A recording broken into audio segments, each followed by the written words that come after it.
I'm going to talk to you about war today, and you're wore out. See how that works? A couple decades ago, there was a Dutch professor, and he took time to calculate the cost of an enemy soldier's death at different epochs in history. He estimated that during the reign of Julius Caesar, to kill an enemy soldier cost about $1. At the time of Napoleon, it had inflated considerably. By then, it cost about $2,000 to kill an enemy soldier. At the end of the First World War, the estimate came in and has multiplied greatly, over $17,000 to kill one man. During the Second World War, it was about $40,000.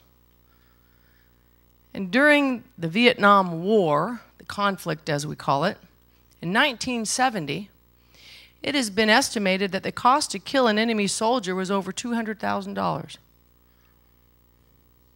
Now I am, as you know, not apologetic on my stance in these things. I am not against war. I'm for it. The reason I'm for it is because I love peace. I'm for peace. But I will not say that my peace should be given to me easily or freely. Somebody somewhere at some time had to fight for that. And I too must be willing to fight to maintain the peace in my country and in my life. And it is very true in the spiritual realm. We cannot be afraid of war when it is war that ensures the peace if we don't turn away from it. War is a necessary evil, and so it is true in the spirit.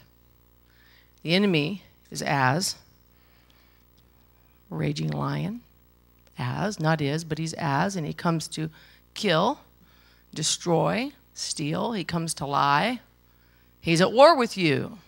When you have somebody at war with you, then it makes sense that you would want to fight back, doesn't it? I'm not telling you to pick a fight so you can also be in a war. I'm telling you that when the war comes, you have to not be afraid to fight. You should be able to defend your ground. War is expensive. Killing the enemy is expensive. To tear down our soul is an expensive conquest. And it is even more expensive to kick the enemy out of your life when he has become a squatter, a homesteader. And he shouts that he has rights, and he claims those rights.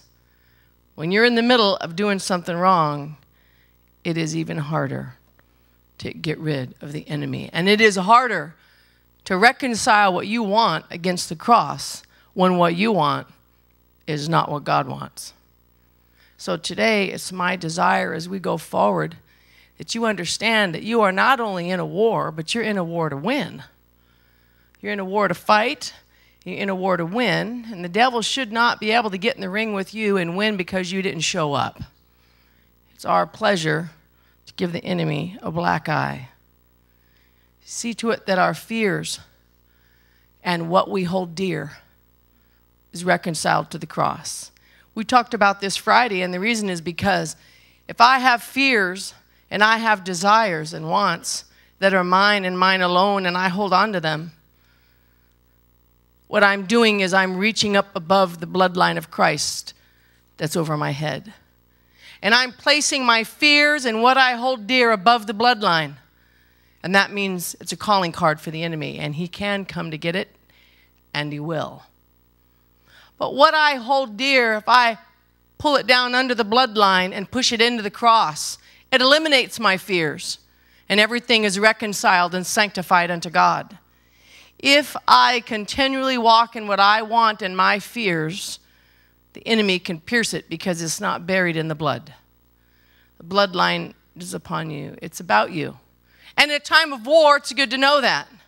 The enemy can't cross the blood. He never could. He never will be able to. He cannot pierce the bloodline. You can if you behave that way. You can. Does this mean you're never going to have a fight? No, it means you're going to have a fight and you're going to win. You're not going to have a lot of casualties. The truth, I know, cannot be purchased with our comfort. The truth comes at a high cost. It will not be purchased with our comfort. It'll be purchased with our pain. It'll be purchased with what we're willing to reconcile at Calvary. That's what the truth is purchased by. War is expensive. War is hard. People go to war trembling usually. Life and death, triumphs and trials, they all have to be reconciled to Jesus Christ. That holds them under the blood. A life is not greater than Jesus Christ. A birth is not greater. A death is not greater. And all of the complications and all of the joys in between are not greater. The enemy's unfair. Yes, he is. He came to Jesus at the worst possible moment his human frame could imagine. Hungry. Really hungry. Really wore out. Really tired. The transition of his life. The Ebenezer of his heart. He's moving forward to do something different now. He's thinking about things. Thinking about things. Thinking about things. And here comes the devil. Thinking louder. But Jesus was full of the word, and so he overcame. The war comes. In 2 Samuel was a time when kings went out to war. You know the verse, I'm not going to read it to you. It was a time when kings went out to war, but David did not go. We have known this, we have read this. We tore this up and put this back together a couple years ago on Wednesday night, so you get it. David was the king. It was a time when kings go out to war. David did not go, so David got in trouble. The wrong time always affords you to be in the wrong place. Is it your time to do this or to do that? Or is it your time to be still? What is it your time to do? This left a mark on David's life which he would never recover from. Oh, he was the king, all right. But the consequence was never diminished because he did not go to war when he was called to go. And it's strange. And we might talk about this next Sunday. We're going to talk about Ephesians 6 next Sunday. We're going to talk about David. But think about David for a minute here. His hands were so bloody with war that he was forbidden to build the temple of the Lord. That's what a warrior he was. That's what a man of war he was.